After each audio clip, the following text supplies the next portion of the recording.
que a gente vai ver hoje é a penúltima das 7 cidades.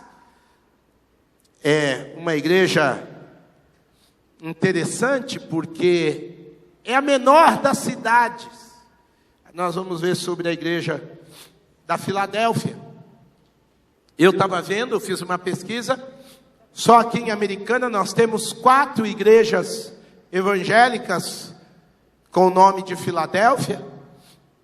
O Álvaro estava contando que domingo ele e sua esposa foram numa igreja irmã, lá em Limeira, que também se chama Filadélfia. E é engraçado, porque a menor, talvez, das 7 igrejas, a menor das cidades, até hoje, viu, Aline? Não desapareceu o nome, desapareceu a cidade, mas até hoje essa igreja é homenageada. Até hoje a gente anda por aí e vê Igreja Filadélfia, Igreja Filadélfia. Por quê? Abra sua Bíblia no capítulo 3 de Apocalipse. Nós vamos ler dos versos de 7 a 13. Que igreja é essa que até hoje a gente fala dela, lembra dela, batiza outras igrejas com o nome dela, em homenagem, em oração, profetizando que nossas igrejas sejam como a igreja de Filadélfia. E você vai descobrir por quê. Verso 7 de Apocalipse 3. Ao anjo da igreja em Filadélfia escreva: estas são as palavras daquele que é santo e verdadeiro, que tem a chave de Davi. O que ele abre, ninguém pode fechar, e o que ele fecha, ninguém pode abrir. Conheço as suas obras. Eis que coloquei diante de você uma porta aberta que ninguém pode fechar. Sei que você tem pouca força, mas guardou a minha palavra e não negou o meu nome. Veja o que eu farei com aqueles que são sinagoga de Satanás e que se dizem judeus e não são, mas são mentirosos. Farei que se prostrem aos seus pés e reconheçam que eu o amei. Visto que você guardou a minha palavra de exortação à perseverança, eu também o guardarei da hora da provação, que está para vir sobre todo o mundo, para pôr à prova os que habitam na terra. Verso de número 11. Venho em breve, aleluia. Venho em breve. Retenha o que você tem, para que ninguém tome a sua coroa. Farei do vencedor uma coluna no santuário do meu Deus, e dali ele jamais sairá. Escreverei nele o nome do meu Deus e o nome da cidade do meu Deus, a nova Jerusalém, que desce dos céus da parte de Deus. E também escreverei nele o meu novo nome. Aquele que tem ouvidos, ouça o que o Espírito diz à igreja, às igrejas. Aleluia. Filadélfia. Filadélfia. A igreja a palavra que poderíamos resumir a esta igreja é oportunidade. Ela foi uma cidade criada, pensada. Talvez ela não foi tão bem estruturada. A tradução da palavra significa aquele que ama o irmão. Filos, de amor, Delfos, de irmão. Aquele que ama o irmão. Foi fundado por um imperador grego chamado Átalo II. E ele fundou essa cidade em homenagem ao seu irmão, Eumenes. E quando ele fundou a cidade, ele queria que Filadélfia fosse realmente uma cidade onde se prospectasse, onde se projetasse a filosofia, a cultura e o idioma grego. Se a gente voltar aqui para ver no mapa, você vê que ela era uma cidade que levava a grande Laodiceia, que era uma cidade grande na época. E por causa disso, ele queria que ela fosse então uma cidade passageira, porque também muitas pessoas entravam, até clandestinamente, aqui por baixo do mar, do oceano. Então, quem não queria vir na entrada de Éfeso, entrava por aqui por baixo e chegava a Laodiceia, mas depois, se quisesse fazer negócio onde estavam concentrada na maioria das cidades, como Pérgamo, Esmina, Sardes, Tiatira, tinha que passar também agora por Filadélfia. Então ela era uma cidade intencionada, porém, apesar de ser projetada, a cidade que hoje está lá se chama Alá-Serrir, ela fica numa região vulcânica. O vulcão hoje está extinto, mas na época que a carta foi escrita, e algumas décadas antes e depois, era uma região muito instável. Eram frequentes os terremotos. Numa pesquisa que eu fiz, diz até que Filadélfia era apelidada de cidade terremoto. Em 17 depois de Cristo, ela foi terrivelmente destruída, assim como nós vimos a igreja de Sardes, que também passou pelo mesmo terremoto em 17 depois de Cristo. Em 90 depois de Cristo também houve um outro terremoto destruidor da cidade, que ela precisou ser reconstruída. E diz a tradição cristã que nessa reconstrução foi uma grande oportunidade, porque haviam muitos cristãos que socorreram, cuidaram, e a igreja já estava estabelecida quando esse segundo terremoto veio, e a igreja viveu de uma maneira muito bonita naquela reconstrução, e por isso nós olhamos para a igreja da Filadélfia, e das 7 igrejas que Jesus conversa no Apocalipse, ela é a única igreja que não recebe nenhuma exortação, no sentido de repreensão. Ela é todo elogio. Jesus aprova essa cidade. Ele mostra a grandeza que essa cidade tem no seu caráter, na sua fidelidade, na sua maturidade espiritual. Por isso, quando vamos ouvir Jesus falar com uma igreja que está andando tão bem, com uma igreja tão bonita, a gente tem que perceber que a oportunidade está lançada. Jesus vai falar para essa igreja que ela tem realmente as considerações dele para se estabelecer, apesar dos pontos positivos e negativos. Olha o que sobrou das antigas ruínas da cidade de Filadélfia. E essa imagem não está aí à toa. Essa imagem não está aí à toa. Porque ela era uma cidade pequena, uma igreja, nós vamos ver, pequena. No entanto, ela é uma igreja que deixa suas marcas pelo tanto que trabalha, pelo tanto que se empenha, pelo tanto que se expõe, pelo tanto que corre e vai atrás do que se faz necessário. Por isso, ela não é uma igreja que está bem só porque o vento bate a favor, não. Nós precisamos considerar que existem pontos positivos e pontos negativos em torno desta igreja, e nós vemos Jesus descrever brilhantes simbologias, apontando para a chave, para a porta e coluna. Chave, porta e coluna. 3 elementos que simbolicamente podem ser extremamente bons, apesar de estarem em contextos difíceis, como estava essa igreja. Tanto que Jesus vai dizer para ela o seguinte: conheço as suas obras. Ela vai ser só elogiada, mas o Senhor começa dizendo: eita igreja que trabalha. Se Jesus fosse mineiro, ele falaria assim: eita igreja que mostra ao que veio. Eita povo que realmente soube entender a minha missão no mundo e abraçou a minha missão no mundo. Jesus diz: olha, eu conheço o seu coração, mas eu conheço como vocês realmente colocam para fora aquilo que receberam de mim. E ele continua dizendo: eis que coloquei diante de você uma porta aberta que ninguém pode fechar. Nós sabemos que porta aberta é oportunidade de algo do céu. É algo do céu vindo para o coração do homem. Nós normalmente ligamos a porta à ideia da salvação. Quando Jesus diz no próprio Apocalipse: eis que estou à porta e bato. Aí ele fala da sua igreja. Quando ele fala do céu, ele fala: olha, a porta é estreita que leva à salvação. Então toda vez que a gente pensa em porta, a gente já pensa diretamente na porta como salvação. Mas aqui está relacionado a gente que foi salva, que passou pela porta e agora vai abrir, vai entrar e vai viver do outro lado da porta do serviço.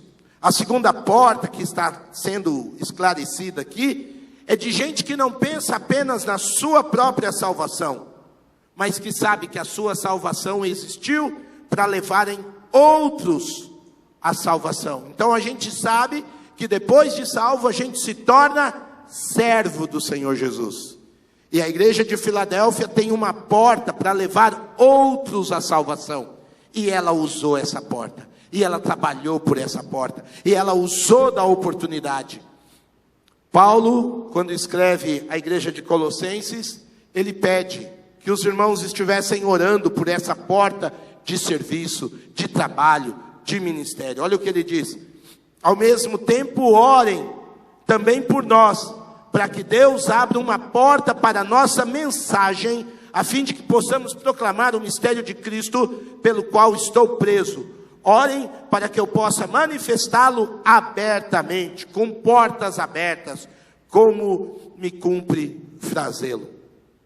Então a gente tem que entender que a igreja de Filadélfia é elogiada pelo Senhor Jesus, porque ela usa a oportunidade. Ela sai para pregar, ela cumpre o ministério que cabe a ela naquela época, naquele tempo. E ela cumpre apesar de.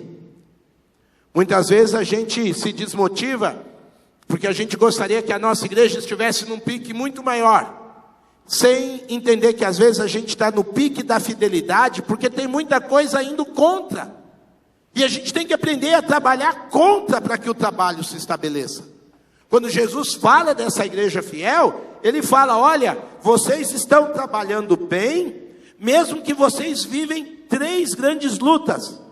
Qual é a primeira grande luta da igreja de Filadélfia? Está na segunda parte do verso. Conheço as suas obras, eis que coloquei diante de você uma porta aberta que ninguém pode fechar, mas sei que você tem pouca força. Amados irmãos, quando Jesus fala da fraqueza de uma igreja tão fiel, tão madura, tão íntegra como a igreja de Filadélfia, a gente tem que pensar, e nós então? Se essa igreja, Jesus disse que era fraca, e nós? E por que Jesus vai dizer isso de uma igreja? Muito possivelmente toda a interpretação do texto nos dá 3 entendimentos. O primeiro é porque, como eu disse para vocês, nos anos 90 e mesmo 17, a cidade tinha tanto terremoto que ninguém queria nem morar lá. As pessoas não queriam viver tanto nessa cidade. Então era uma cidade que não tinha uma densidade demográfica muito ampla. Então o grupo de cristãos naquela cidade era ainda menor. O povo tinha medo dos terremotos. O povo tinha medo do vulcão. As pessoas ficavam espertas, não era uma cidade que você se empolgava a morar. Então a igreja também era uma igreja com poucas pessoas. Talvez uma das interpretações é que essa igreja também tivesse gente pobre, gente com poucos recursos financeiros, gente que talvez dependesse muito uns dos outros, e talvez isso fez dela uma igreja unida, para que ela pudesse ter recursos para os seus próprios desenvolvimento, para as suas próprias necessidades. E como também a cidade estava se reconstruindo, quem tinha conhecido a Jesus ali, era gente muito nova de fé.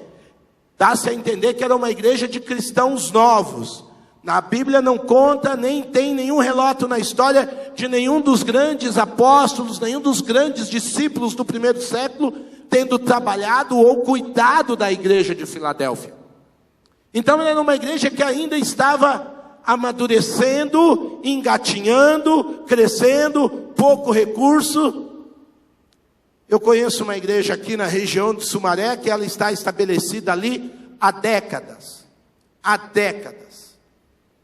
E quando eu encontro alguém que mora ali naquele bairro, eu falo, e a nossa igrejinha lá? E quando eu digo igrejinha, era aquela igrejinha que todo mundo conhecia, todo mundo pelo nome, pelo sobrenome, era um jeito carinhoso. E a nossa igrejinha?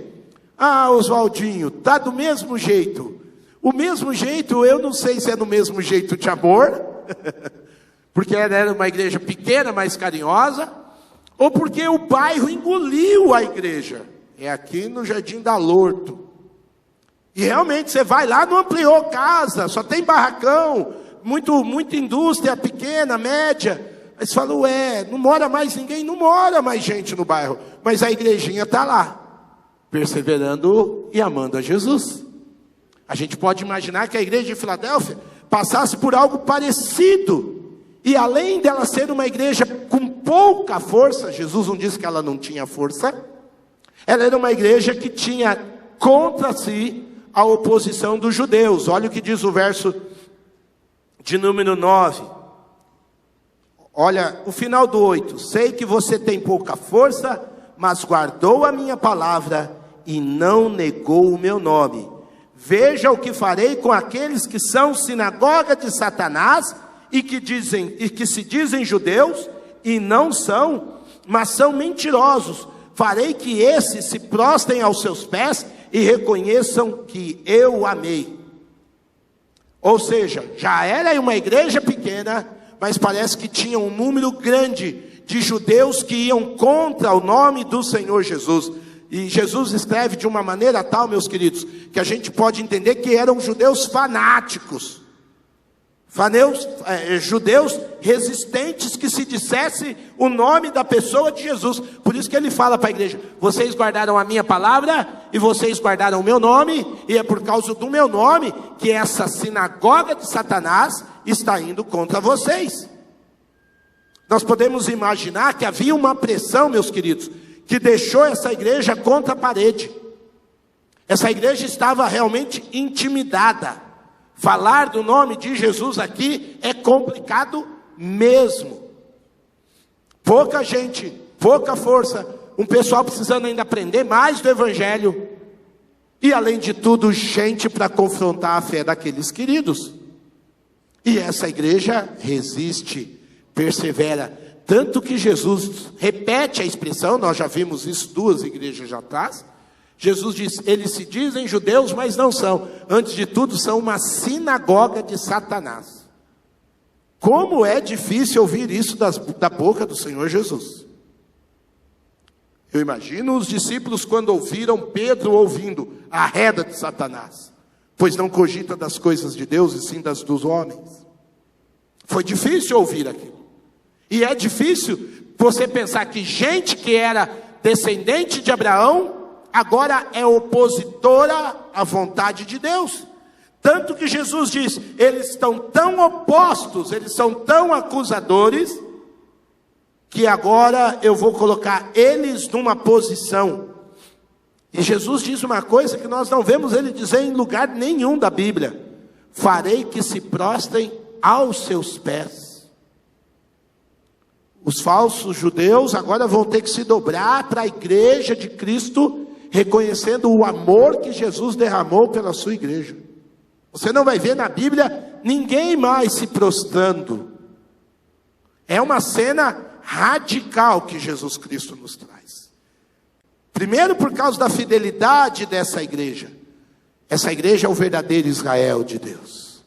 Porque tinha judeus e gentios ali, circuncidados de coração pela cruz de Cristo. Não era uma questão racial, era uma questão espiritual. E Jesus falou, eu vou mostrar que eles são falsos, mostrando quem são os verdadeiros. Desculpa usar a expressão, meus irmãos, eu vejo um Jesus aqui com sangue nos olhos. Eu vejo um Jesus aqui dizendo, basta de oprimir aqueles a quem eu amo. Isso para aquela igrejinha pequena, como é que vocês acham que isso chegou no coração dele, gente? Imagine o calor, o fervor, o amor, o ânimo, o encorajamento, dizendo, nosso Deus nos ama. E aqueles que nos perseguem, aqueles que nos perturbam, aqueles que não nos deixam buscar a Deus como nós gostaríamos, um dia eles vão estar dobrados aos pés do nosso Senhor. Não é vingancinha, gente. Está dando para entender? Não é uma questão de eu tenho, você não tem. é uma questão de justiça aos olhos de Deus. Porque aquela igreja não está vivendo numa bolha, numa redoma. A terceira maior barreira para que aquela igreja avance vem agora no verso 10. Quando o próprio Senhor Jesus diz do futuro tribuloso daquela igreja. Visto que você guardou a minha palavra de exortação à perseverança, é a segunda vez que ele fala que eles guardaram a palavra, eu também guardarei da hora da provação que está para vir sobre todo o mundo, para pôr à prova os que habitam na terra. Irmãos amados, já não bastasse a sua própria pequenez, sua própria fraqueza, já não bastasse ter um grupo de judeu resistente perturbando, opositores terríveis, a igreja de Filadélfia vai passar por uma profunda e terrível tribulação. E não foi nenhum irmão que profetizou errado. Não foi nenhuma irmã que se levantou dizendo, vai vir uma luta, servo, aguenta. Foi o próprio Jesus. Se o coração daquela igreja, por um lado, foi encorajado, falando, olha, deixa que eu vou cuidar daqueles que resistem à sua mensagem, agora essa igreja ganha uma palavra do próprio Jesus, dizendo, olha, vai vir um tormento imprevisível sobre vocês. E aqui, meus irmãos, eu acho lindo como que Jesus fala, porque o que eu disse que aquela gente vivia esperando a qualquer momento naquela cidade? O que podia acontecer qualquer hora naquela cidade? Terremoto ou vulcão. Olha que coisa interessante. Aquela gente, desculpa que a expressão bem chula, aquela gente já vivia esperta. Aquela gente já era uma gente antenada. E agora Jesus fala, eu sei que vocês são fiéis, vocês já foram fiéis, e agora eu quero encorajar vocês a continuarem sendo fiéis. Se vocês esperam por um vulcão a qualquer momento, se vocês esperam por um terremoto a qualquer momento, continuem atravessando a porta da oportunidade sem medo. Vocês guardaram a minha palavra? Guardaram. Agora eu vou guardar vocês no meio da tribulação. Vocês foram fiéis a mim? Quando vocês foram perseguidos? Agora eu serei fiel a vocês, enquanto vocês passam pela porta. Enquanto vocês mostram que vocês são meus. Vocês não negaram o meu nome. E agora eu não vou negar vocês. Não vai ser a fraqueza, não vai ser a oposição, não vai ser a tribulação. Eu só quero que vocês, igreja boa, continuem perseverando. Aleluia. Amados, esse é o nosso chamado enquanto estivermos neste mundo. Deus nos dá portas de oportunidade para pregar, enquanto a nossa vida passa por lutas, amém? Não pense que eu olho como pastor, que todo mundo que tocou, cantou, adorou, está com a vida boa. Não, eu não espero isso. Eu acho até incrível como às vezes a gente conhecendo as lutas de alguns irmãos, seja na área de saúde, na área financeira, na área familiar, a pessoa está aqui adorando como se tivesse problema nenhum. Eu me emociono. Falo, Deus, bendito seja o teu nome. Porque é esse o espírito de uma igreja fiel. Não é fiel porque o Senhor pôs a mão e nenhuma luta chega, nenhum problema vem. Não, Jesus encoraja a gente para continuar semeando, trabalhando, testemunhando, ministrando, servindo, usando as portas da oportunidade, mesmo em meio à luta, mesmo em meio à oposição. Me lembro do Salmo 126 que diz, aqueles que semeiam com lágrimas, com cantos de alegria colherão. Não diz que a gente tem que semear só quando está bem. Não diz que a gente tem que semear só quando está fácil. E isso não é cristianismo. Jesus vem buscar uma igreja perseverante. Jesus vem buscar uma igreja que continua militando, guardando, pregando, ensinando. Quando ele gera esse encorajamento na igreja de Filadélfia, é como ele estivesse dizendo para a igreja, vocês guardaram minha palavra até agora? Então, meus queridos, vai vir uma luta. Então continuem propagando a palavra, continuem pregando, porque a hora que a luta vier, eu continuo guardando vocês. Vocês não recusaram a negar o meu nome? Os judeus pediram para vocês negarem o meu nome? E vocês não negaram o meu nome? Então passem pela porta e continuem proclamando ativamente. O vulcão, esquece o vulcão. Vai vir luta, mas eu vou estar com vocês a cada momento e a cada dia, porque eu sou fiel, amando e segurando vocês. Deu para entender o recado para aquela igreja? Não importa o tamanho, não importa que não chegou todo mundo, não importa que a gente se sente fraco, esse não é o problema da igreja. O problema é quando a igreja se acha forte demais. O problema é quando a igreja vai achando que vai ser só facilidade. O problema é quando a gente tenta olhar a vida pensando que todo mundo vai aplaudir a gente. Jesus fala para a igreja de Filadélfia: não, fiel, não, minha igreja querida, vocês vão. E mais ainda, aí vem a parte que eu vibro, queridos. Jesus, no verso 7, se apresenta àquela igreja dizendo: olha, tem uma porta diante de vocês.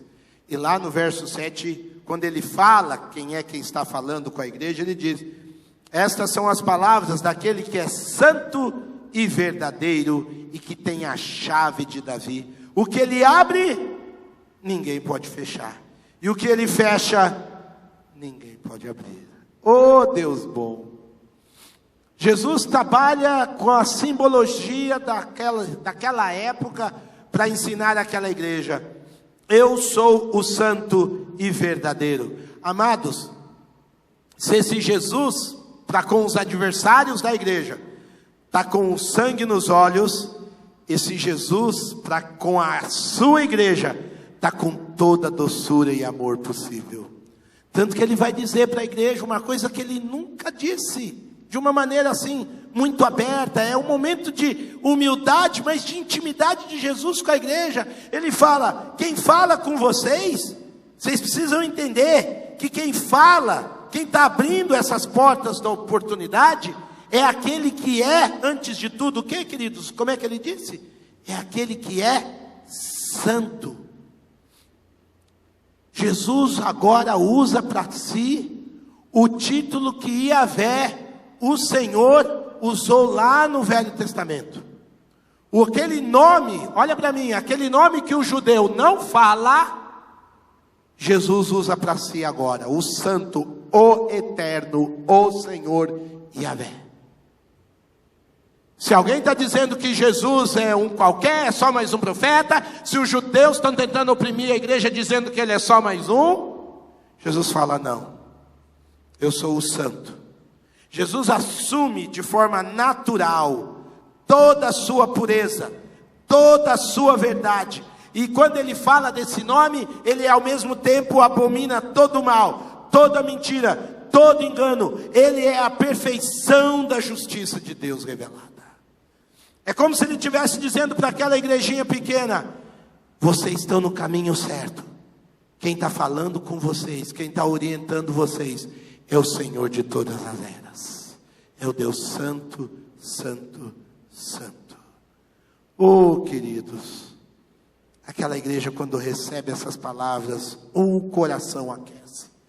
Ganha ânimo, ganha força, ganha direção. É o mesmo Deus dos nossos pais, é o mesmo Deus que agiu no passado, é o Deus que controla tudo em suas mãos. Por isso que Jesus usa então a expressão: a chave de Davi. Eita, agora precisamos de história. Davi, aí você vai ler na Bíblia, fala a verdade, fala: Davi, que chave que Davi tinha? Davi era guerreiro, Davi tinha lança, Davi tinha escudo, Davi tinha espada. De onde saiu essa chave?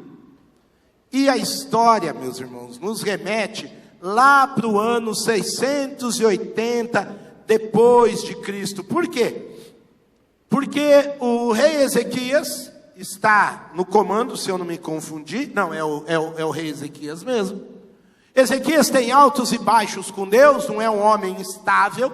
A igreja de Filadélfia é mais estável que o governo de Ezequias. Onde eles moram, pode explodir uma coisa a qualquer hora. O reino de Ezequias era assim, altos e baixos diante de Deus. E ficou-se famoso naquela época. Você já viu aquele empregado que manda mais do que o patrão, sim ou não? Sabe aqueles mordomos de uma casa luxuosa, da família Wayne Alfred, né?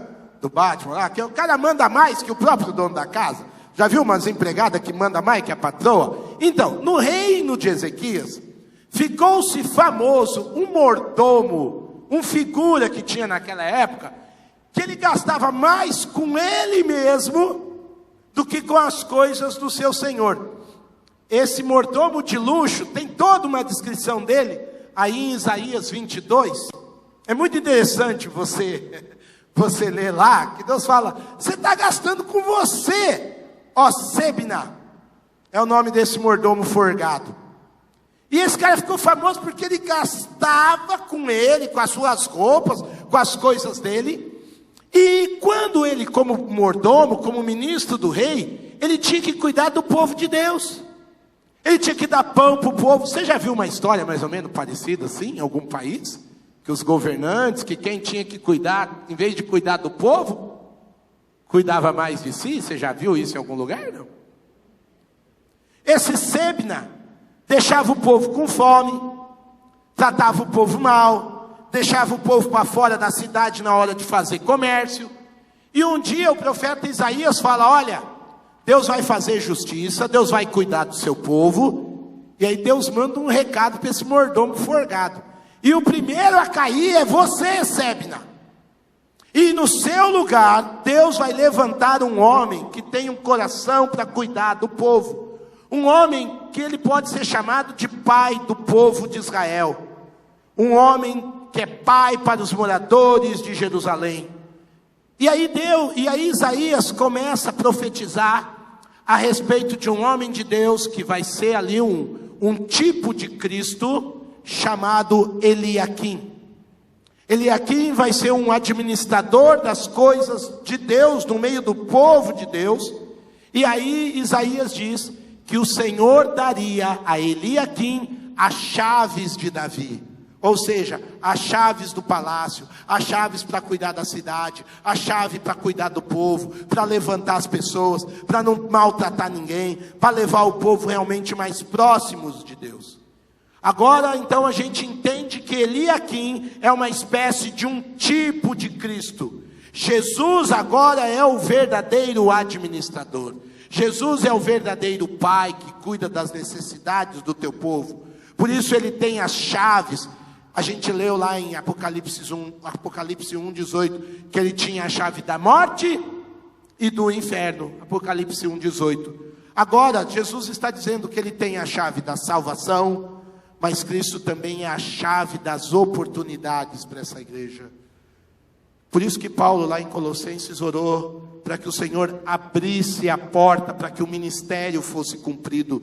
Cristo é a chave, símbolo por trás de cada oportunidade. É sob sua regência que a igreja avança. É sob a regência de Jesus que a gente começa a ir para presídio e os camaradas lá se converterem. Que o projeto Alcance começa a ir para as ruas de Americana e logo logo a gente vai batizar alguém que veio da rua. É Cristo que abre a porta de algumas escolas e a gente começa a testemunhar, começa a entrar com teatro, começa a fazer uma música e de repente aquele pessoal todo começa a virar servo de Jesus, porque ele tem a chave do ministério.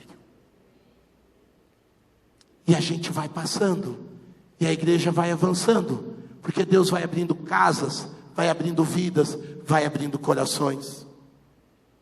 Algumas semanas atrás, eu e o pastor Zé soubemos de um pastor querido, muito amado nosso, que vai passar por uma séria cirurgia. E eu acho que eu fiquei tão empático à dor do nosso irmão, que essa semana, e esse nosso irmão é um pregador de muito renome no nosso país, um irmão muito querido, e ele vai ficar fora de pregação. E aí eu estava falando para o Zé, eu acho que Deus viu a minha gratidão e a minha preocupação com a vida desse irmão, que já sobrou até para mim, para eu, Oswaldinho, e pregar no lugar dele. Por quê? Porque alguém vai ter que pregar agora. Uai, o homem vai ficar de molho. E quem que abre as oportunidades do vai, do vem, do faz, do acontece? É Deus. É Deus. A igreja está sempre avançando. Os homens podem pôr resistência, mas quem que tem a chave? Perdão, falei asneira. Quem é que é a chave? Jesus Cristo. Ele diz, eu não tenho apenas a chave. Olha o que o texto diz, lá com muito carinho. Estas são as palavras daquele que é santo, verdadeiro, está certo. E que tem a chave de Davi. Pastor, está difícil pregar para minha família. Está difícil pregar para os meus vizinhos. Está difícil pregar no meu bairro. Está difícil pregar na casa dos meus cunhados. Não briga com o povo. Não briga com as pessoas. Dobra seu joelho e para quem que você vai pedir? Quem é que tem a chave? Senhor, eu preciso dessa chave. Eu preciso que o Senhor abra uma porta ali no meu trabalho. Eu preciso que o Senhor abra uma porta aqui no meu bairro. Eu preciso que o Senhor abra a porta do coração dos meus vizinhos. Está difícil. Agora, depois que Jesus abre a porta, o que você tem que fazer, querido? Depois que Jesus virar a chave, o que você tem que fazer quando a oportunidade abrir? Meu pai me expulsou de casa por causa do evangelho. Eu tinha 19 anos. Eu estava no primeiro ano do seminário. Por causa do alcoolismo, por causa de briga dele com minha mãe, meu pai me expulsou de casa. Foi duro. Saí naquela madrugada, fui para a casa do meu pastor de jovens, coração dilacerado, porque eu tentava pregar para o meu pai. E cada vez que eu tentava pregar, meu pai ficava mais endemoniado. Vou falar o português bem claro. Cada vez que eu tentava pregar, ele bebia mais, brigava mais, enxotava os crentes da porta de casa mais.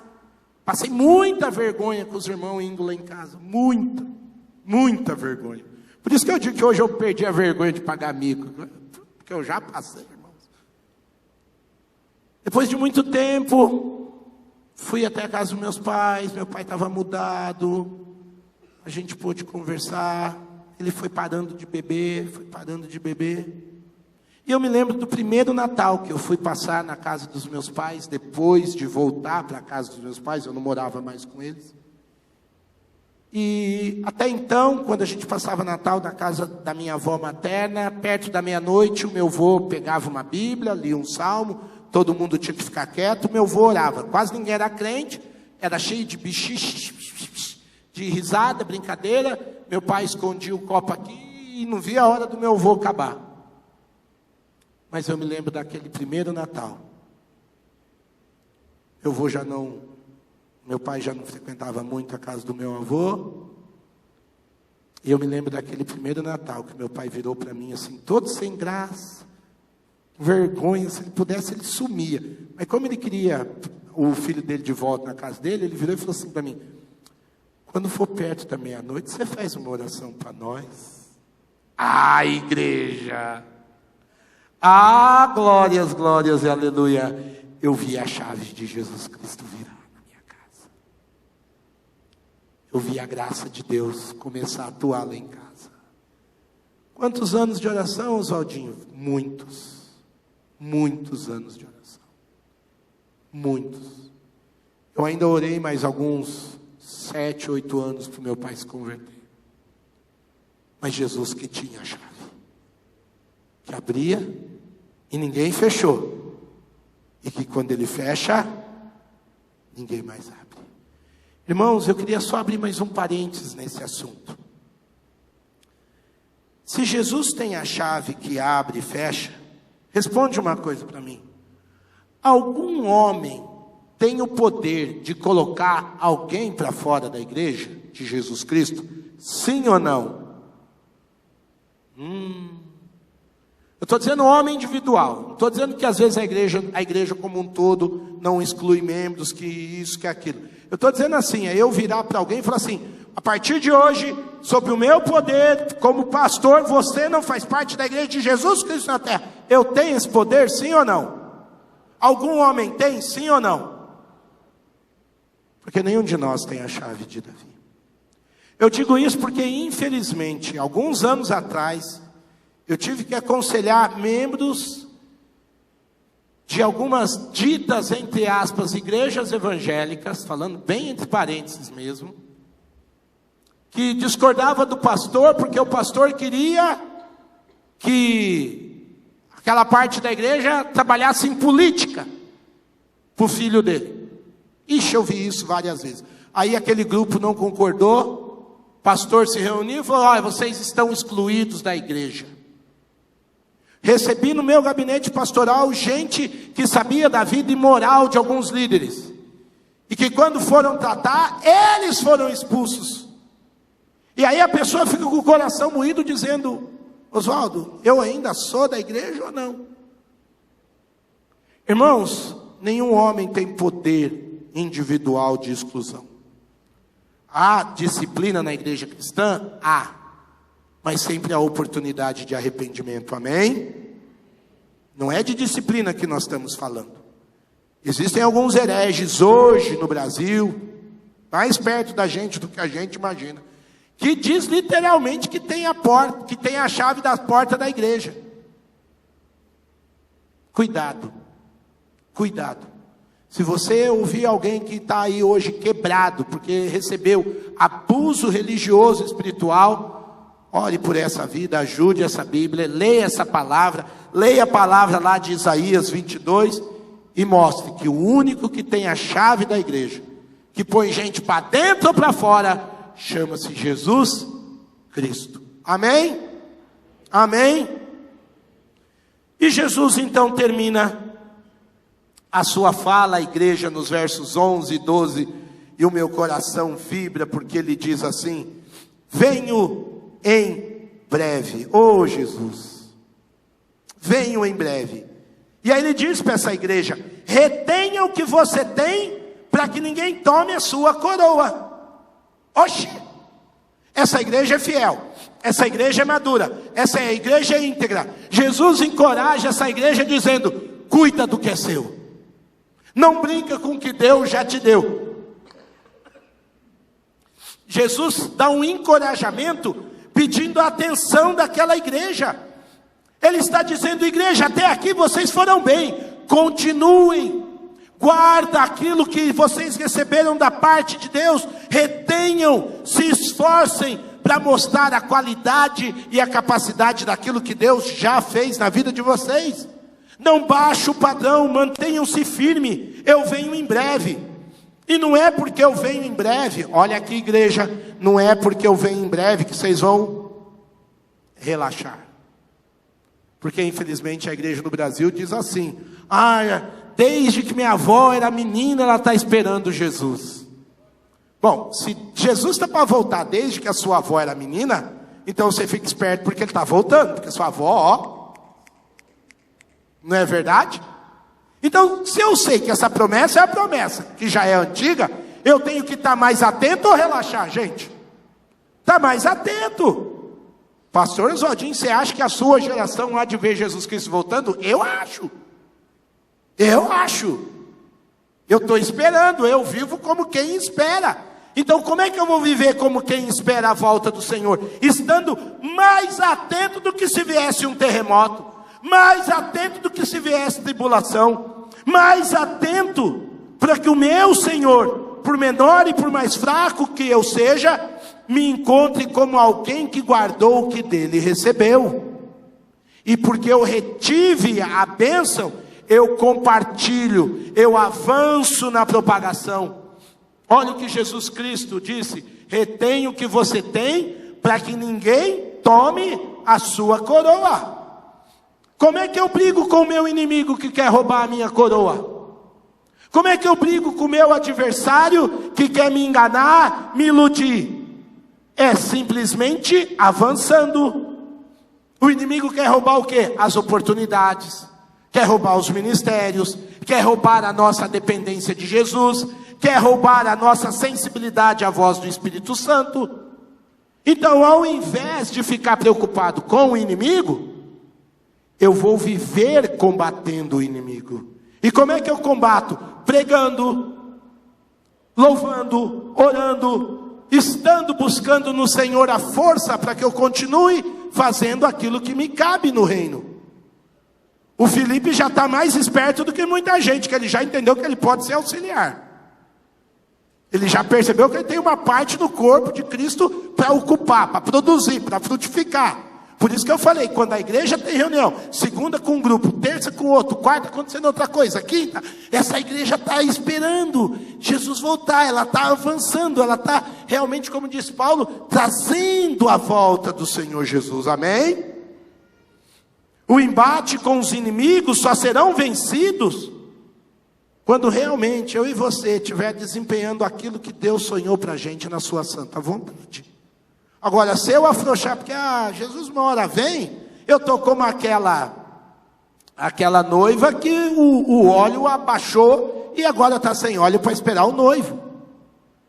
Como é que eu espero Jesus trabalhando, honrando, servindo, frutificando, para que a hora que o meu Senhor chegar, Ele encontre a minha vida cheia do óleo?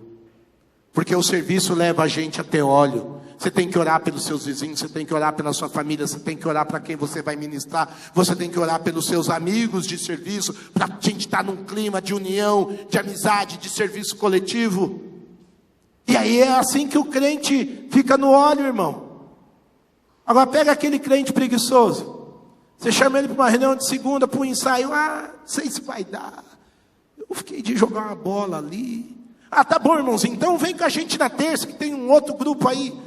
Mas terça, minha mulher fez pastel, sabe? Se eu não comer o pastel na hora... mas você veio no culto da quarta. Então, quarta, se não chover... Para que tá feio, velho. Entendeu? Como é que Jesus vai voltar para um lugar? Aí esse é o tipo de gente que tem medo da volta de Jesus. Esse é o tipo de gente que tem medo da volta de Jesus. Agora quem está aqui compartilhando, correndo, pulando, indo para lá, indo para cá, quem que é? É você, Guilherme? Deus abençoe. Deram um sinal lá para mim. Jesus está dizendo, reter e guardar não é esconder. Guarda o que você tem. O que você tem? Você tem obras. Filadélfia é a igreja que tem ministério, que tem serviço, que guardou o nome do Senhor. Como é que você guarda o nome do Senhor? Falando, pregando e não recusando ou escondendo o nome. E Jesus então fala sobre essa igreja, verso 12. Farei do vencedor uma o que, gente? Fala alto, uma coluna no santuário do meu Deus. E dali o vencedor jamais sairá. Escreverei nele o nome do meu Deus na coluna. Escreverei o nome da cidade do meu Deus, a Nova Jerusalém, que desce dos céus da parte de Deus. E também escreverei nele o meu novo nome. Isso é lindo demais, irmãos. Gente que vai ter as marcas de Deus na sua vida. Aí, vocês lembram daquela foto que eu coloquei no começo? O que essa gente vai ser? Coluna. Deu para entender? O que é coluna? A terra era cheia de... E uma coluna, como é que a coluna é? Inabalável. Jesus Cristo está dizendo, sabe quem que vai vencer na minha presença? Sabe quem que vai se preservar? Sabe quem vai ser coluna na casa do meu Deus? Gente que confia em mim de forma inabalável. Os crentes de Filadélfia são crentes perseverantes. Tem problema? Tem. São crentes resistentes. Tem mentira perto deles? Tem, mas eles são íntegros. Por isso que quem fala com eles é o verdadeiro e santo. Tem um monte de gente especulando o nome do Senhor, negando o nome do Senhor, brincando com o nome do Senhor? Tem. Mas os crentes de Filadélfia não brincam com o nome do Senhor Deus. Não brincam com o chamado que o Senhor deu. Não titubeiam entre servir a Deus e a este mundo. Sabem que são peregrinos. Sabem que estão de passagem. São colunas, como Jesus Cristo os descreve. Eles precisavam viver atentos aos terremotos. Mas agora Deus está dizendo para eles, essa tensão que vocês vivem vai passar. E todo mundo vai ver o testemunho, o legado, a história de gente que foi firme na presença do Pai. Reza a história secular, meus irmãos, que a cidade de Filadélfia, depois de um tempo, passou a se chamar Neo-Cesareia, ou seja, uma homenagem ao novo César que tinha na cidade. Depois de um tempo, Neo-Cesareia passou a se chamar Flávia, em homenagem ao imperador Flávio, que significa da cor do ouro, dando um símbolo de majestade. E essa cidade foi mudando de nome. E Jesus sabia disso, então ele fala: agora vocês vão ser uma coluna, mas vocês vão ter o nome do Pai, escrito na intimidade de vocês, o nome da Santa Jerusalém, que Jesus dá a entender que vai ter um outro nome. Nós vamos chamar aquele lugar de um nome tão maravilhoso, que na nossa língua não existe essa expressão, porque lá nem sol vai ter, nem mar, mas vai ser melhor do que ter mar e sol junto. Se cuida, Recife, se cuida, Ilhabela, vai ser melhor que tudo isso. E a gente vai ter o nome desse lugar indecifrável na gente. E ele diz: e eu mesmo, eu acho lindo, tão meigo Jesus dizer, e eu também escreverei nessa coluna, nesse vencedor, o meu novo nome. Jesus está dizendo: tem algo de mim que vai ser derramado em você naquele momento. Algo muito profundo, algo muito meu. Algo que você não vai saber nem nomear. Então, quando a gente canta essa canção, quão lindo o seu nome é, quão forte seu nome é algo que vai além, meus queridos. E essa igreja está sendo encorajada a continuar íntegra, fiel, resistente, porque a fidelidade no serviço é que nos leva à profundidade de relacionamento com Deus e, por consequência, profundidade espiritual. Vencedor é o homem e a mulher que entra no serviço ao Deus e se sente seguro na relação com isso. Gente que sabe que o trabalho com Deus é difícil, é radical, mas vale a pena. A inscrição dos 3 nomes representa a fidelidade do Senhor em todas as dimensões da alma humana. Desde quando um homem se intenciona ao serviço de Deus, quando uma criança de 6 anos intenciona servir a Deus, quando essa criança cresce e começa a servir a Deus, e quando alguém mais velho, como alguns cabeças brancas aqui, já estão servindo Jesus há tantos anos, e ainda tem o mesmo pique do menino, ainda tem o mesmo gosto do menino. Como é que a gente chama isso? Profundidade espiritual.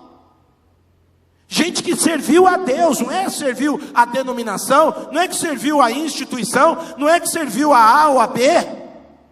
Se essa igreja de Filadélfia precisava peregrinar, mesmo ela sendo pequena, mesmo ela sendo frágil, ela descobriu e entendeu que é no seu relacionamento com Deus que haveria solidez, que haveria segurança, que haveria grandeza. O serviço sai naturalmente. Essa igreja se preserva, essa igreja ama, atravessa gerações, se tornou igreja vencedora.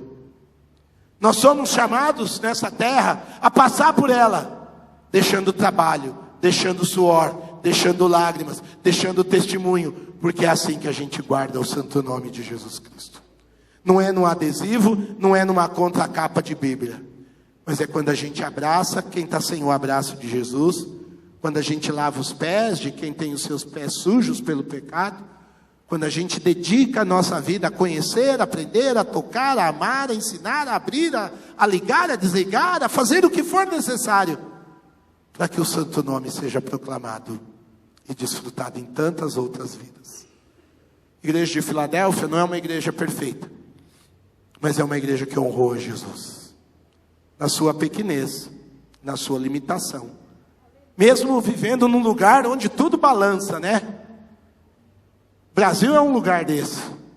Você sabe o que você tem hoje, você não sabe o que você tem amanhã.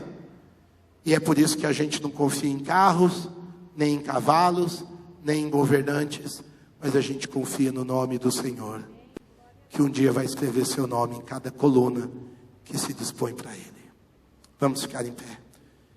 Eu quero orar pela sua estabilidade. Eu quero orar pela sua relação com Deus. Eu quero orar para que, independente das lutas que poderiam vir contra você, você seja a gente que deixa Deus ser a coluna da sua história, a coluna da sua vida. Você seja um Filadelfos, alguém que ama o irmão, porque serve o irmão. Como é que eu vou conseguir isso, Oswaldinho? Não é no meu nome, velho, não é no nome do pastor Zé, não é no nome da igreja comunidade da família, não é no nome da querida igreja batista, metodista, é no nome de Jesus. Aquele que diz: eis que estou convosco até a consumação dos séculos. Senhor Jesus, nós somos pequenos, nós somos frágeis, nós somos igreja que nesse mundo não vai receber os aplausos, não vai receber as coroas de louro que os homens carregam. Não vamos ser igreja conhecida porque muitas vezes acudimos o fraco, o cansado, o carente, o sem família. Mas esse mundo ainda precisa ser amado mesmo assim. Ele precisa conhecer a igreja que é sal, que é luz, a igreja que ama o irmão que falha, o irmão que peca, o irmão que precisa da restauração. Teu nome, Jesus, é quem sustenta a tua igreja. E porque o Senhor venceu, nós queremos também vencer. Acima de todas as oposições, fraquezas, tribulações, o Senhor tem a chave. É o Senhor quem abre. Alguns aqui estão nessa noite quebrados, porque algumas portas não abriram.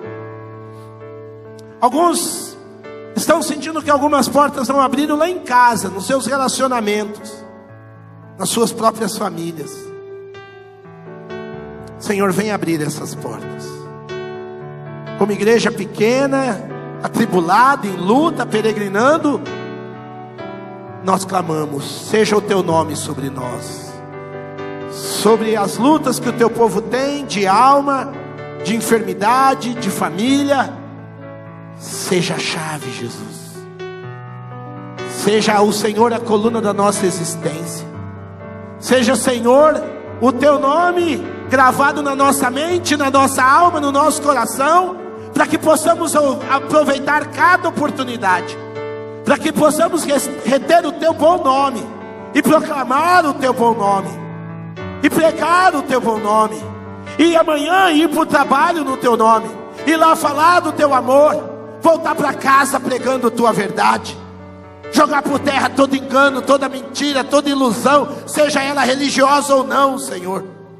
Enfrentar o adversário que anda à espreita, e queremos denunciar a mentira, denunciar o engano, denunciar a injustiça, porque o Senhor é o Deus que traz liberdade, o Senhor é o Deus que traz o amor, o Senhor é o Deus que traz a vida, e não há nada maior do que o teu nome, Jesus querido. Pai, se derrama sobre a tua igreja nessa noite.